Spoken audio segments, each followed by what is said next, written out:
We are in the creek and it is windy, boy.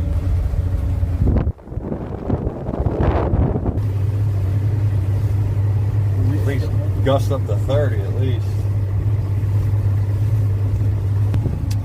We got rule number 1 on this boat. Yeah, that's right. Shut up and fish, will you?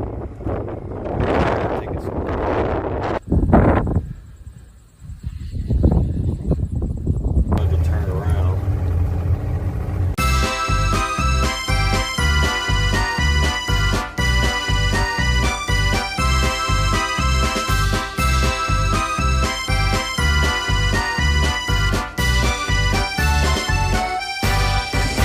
And you could just see the amount of hair on this thing is ridiculous.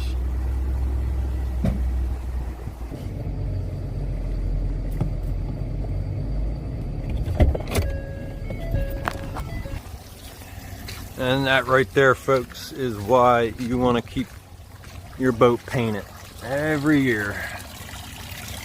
This is a good way to put a lot of strain on your motor and get spin a prop, and you get really bad fuel mileage. The price of fuel nowadays, you really want to not. Looks like we got a bad tire too. That's the way she goes. We got her up here, ready to be cared for. The one and only Relentless. She is a beast. Built by AMF Slickcraft.